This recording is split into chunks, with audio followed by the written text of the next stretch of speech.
Bienvenue dans cette vidéo d'explication sur ces points précis que j'ai déjà évoqués en formation et c'est des choses que j'essaye de transmettre le plus possible afin d'éveiller les professionnels que j'ai en formation ou même les gens à qui je suis amené à expliquer ces notions-là afin de leur mettre un peu de nuance dans ce qu'ils font au quotidien avec leurs chiens et de les pousser à essayer de comprendre un peu plus loin que l'aspect superficiel d'un exercice, d'une méthode ou d'une technique. En numéro 1, je parle du fait de donner l'autorisation de son chien d'aller manger en lui présentant la gamelle. C'est un exercice qui est très courant. D'ailleurs, moi, en séance, quand je découvre les chiens, les clients sur les premières séances, très souvent, sur tous les problèmes de comportement ou d'obéissance, il y a un truc que les propriétaires de chiens sont très fiers de pouvoir m'annoncer, c'est ils arrivent à poser la gamelle au sol et le chien attend l'autorisation pour aller manger. À mon sens, cet exercice est pas bon, du moins pas bon comme il est pratiqué dans la plupart du temps. C'est-à-dire, quand vous avez des problèmes de réactivité, des problèmes de comportement, des problèmes de gestion ou de frustration avec votre chien, je vous la décris simplement, vous allez prendre la gamelle, vous allez faire travailler un petit peu le chien, quelques exercices, quelques ordres, vous allez poser la gamelle, vous allez le faire attendre, peut-être vous allez lui demander qu'il vous regarde avant de donner le signal d'aller manger. Pourquoi est-ce que c'est pas bon ? Eh bien simplement, c'est parce que vous êtes en train de forger le chien à ce moment-là, à mettre son emphase sur l'objectif à atteindre et le meilleur moyen de l'atteindre. Sauf que si votre chien, par la répétition des exercices, ou peut-être dans son tempérament, est un petit peu excité, un petit peu nerveux, un peu dynamique, ce qui va se passer, c'est qu'il va convoiter très fortement la gamelle, il va avoir l'emphase sur cette gamelle, et peu importe ce que vous allez lui demander, dans sa tête, son objectif, c'est d'atteindre la gamelle, d'atteindre son repas. Donc, vous allez en fait lui faire comprendre que le meilleur moyen d'atteindre son objectif et de compléter cet objectif, c'est de répondre à ce que vous lui demandez. Sur le papier, ça semble être une bonne solution. Sauf que le problème, c'est que quand le chien va atteindre sa gamelle, atteindre son objectif, il va également associer la réussite de cet exercice à l'état émotionnel dans lequel il se trouve à ce moment-là, c'est-à-dire le soulagement de libérer la frustration de l'attente. C'est-à-dire qu'il convoite, il est en frustration, il est en excitation face à sa gamelle. Si vous lui donnez l'autorisation d'y aller alors qu'il est dans un état émotionnel excité, énervé, frustré, eh bien en fait vous allez donner de la valeur, puisque surtout derrière, surtout au niveau de la gamelle, c'est pour ça que j'en parle précisément dans ce cas-là, la nourriture derrière va apporter beaucoup de valeur, beaucoup de plaisir à ce moment-là, et le chien va manger sa gamelle dans un état émotionnel assez haut, assez nerveux, assez dynamique. En contrepartie, il y a plein de choses qu'on peut faire, mais ce que je vais recommander le plus souvent, c'est de travailler avec une poignée de croquettes que je vais prendre de son repas. Je vais travailler quelques ordres de base, quelques petites notions, et ensuite c'est terminé. Je m'arrête là. Son repas, je lui donne quelques minutes plus tard, 5 minutes, 10 minutes plus tard, et je dissocie ces moments. Je pars aussi du principe que son repas est censé être un moment calme, un peu comme le vôtre. C'est un moment calme, c'est un moment plaisir, c'est un moment qui est à part, qui est hors du temps de l'éducation. Notion numéro 2, celle-ci elle est également très courante, ne serait-ce que parce qu'elle est très souvent enseignée comme une méthode de marche en laisse, mais quand votre chien tire en laisse, le fait de faire des demi-tours pour l'obliger à revenir, pour l'obliger à détendre la laisse, peut-être que vous êtes dans l'optique même de le faire revenir et attendre qu'il se calme ou qu'il détende la laisse pour repartir. Vous pensez que redonner le départ sur une laisse détendue ou sur un chien qui est revenu lui fera comprendre que le meilleur moyen d'avancer, c'est de revenir et d'avoir la laisse détendue.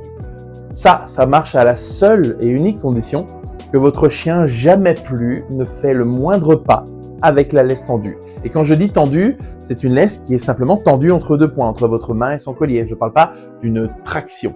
Mais si la laisse est tendue, l'apprentissage que le chien va en faire, c'est laisse tendue égale possibilité d'avancer. Donc vous allez faire des demi-tours ou alors vous allez dynamiser le retour à vous quand la laisse est tendue. Ce que vous allez faire, c'est rajouter encore plus de possibilités, encore plus de fun, encore plus de possibilités d'avancer avec une laisse tendue. Donc quand le chien s'apprête à tendre sa laisse, si vous faites un demi-tour, si vous engagez ça, ce que vous lui dites, c'est que laisse tendue est associé ou est associable au fait de continuer à avancer. Alors certes, le chien ne va pas jusqu'au bout de la traction, peut-être qu'il ne vous fera pas mal, qu'il ne va pas vous tracter, et il va revenir parce que par répétition, il va se conditionner à chaque fois que vous allez faire un petit bruit ou la tension de la laisse va le faire revenir près de vous, mais finalement, vous n'allez faire que ça, des allers-retours sur quelques mètres et vous allez progresser tout doucement dans votre balade. En lieu et place de ce genre de choses, ça peut être par exemple avant la tension de la laisse, de lui faire une petite touche sur la fesse par exemple, ou alors dans le grasset, il vous regarde et c'est là où vous dynamisez. Et en fait, vous allez associer le contact physique, donc je parle bien d'une petite touche, je parle pas d'un coup, une petite touche, le chien regarde, vous allez faire 2-3 pas en arrière en lui mettant un peu de dynamisme. Et là, l'apprentissage qui est derrière, c'est ok, venir vers moi, c'est plus fun, c'est plus interactif, c'est plus intéressant que l'objectif que tu convoites qui souvent est juste d'avancer sans forcément avoir quelque chose en tête. Numéro 3, alors celle-ci, c'est probablement l'erreur la plus courante, surtout en méthode d'éducation positive. C'est quelque chose qui est très souvent enseigné sur les chiens réactifs au croisement. Que vous soyez près, moyen ou loin du stimulus, du chien que vous apprêtez à croiser, ça peut être un vélo ou une voiture. En fait, quand vous allez récompenser le chien qui n'a pas agi, qui n'a pas fauté, il faut que vous compreniez que on ne peut pas récompenser l'inaction d'un comportement. C'est-à-dire que quand le chien ne déclenche pas sur le stimulus sur lequel habituellement il aurait déclenché, peut-être que vous avez pris suffisamment de distance, quand vous allez récompenser le chien à ce moment-là, vous n'allez pas récompenser l'inaction, donc le fait de ne pas avoir déclenché, vous allez récompenser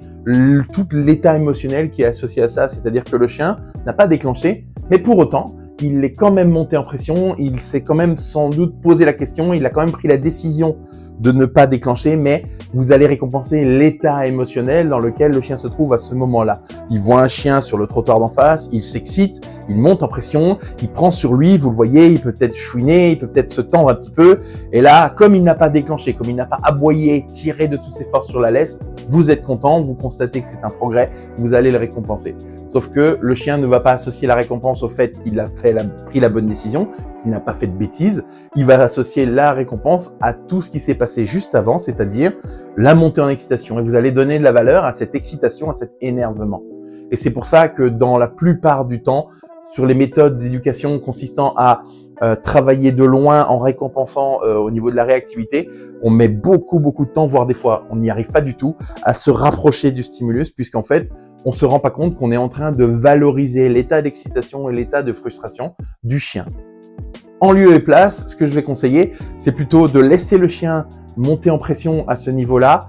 passer le stimulus, et une fois que le stimulus est passé, je vais dans ce cas-là décharger l'énergie du chien. Alors très rapidement, au départ, je vais laisser un petit peu de temps, puis de plus en plus près du croisement. Dès que le croisement est effectué, même si le chien est en pression, je vais décharger le chien à l'aide, par exemple, d'un jouet quand il le prend. Ça peut être un peu de tirage sur un tug ou sur une corde. Dans ce cas-là, cette action ne sera pas considérée comme une récompense, mais comme une façon que je propose à mon chien de décharger cette énergie.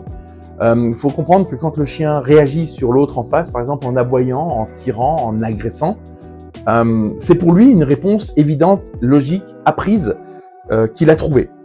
tout seul pour libérer, pour dégager la frustration, l'énergie que génère le croisement. Ça l'énerve, ça le met en pression, il a peut-être peur, il a peut-être un peu de colère, il a eu une expérience un peu traumatisante. Bref, ça génère de l'énergie et son moyen le plus naturel qu'il a découvert, c'est de s'énerver dessus. Ça lui permet de cracher cette énergie en temps réel. Quand vous allez commencer de plus en plus à lui permettre de cracher cette énergie, non pas en bout de laisse en direction du chien ainsi croisé, vous allez le faire avec vous, dans un jouet, et vous allez lui apprendre que vous êtes une alternative, par le biais du jouet, de bien se dépenser, de bien décharger l'énergie. En faisant ça, vous allez en plus marquer d'autres points qui est que vous vous positionnez comme une personne qui a une solution alternative à proposer, autre que juste dire non, autre que juste passer à autre chose et laisser les choses s'empirer. Bien sûr, si votre chien n'est pas joueur, il y a d'autres méthodes à mettre en place, mais c'est pas du tout l'objet de cette vidéo. L'objectif de cette vidéo était de vous montrer que dans les exercices du quotidien, il y a des notions, il y a des apprentissages qui vont plus loin que la superficialité de ce qu'ils ont l'air d'être au départ, et que dans certains cas,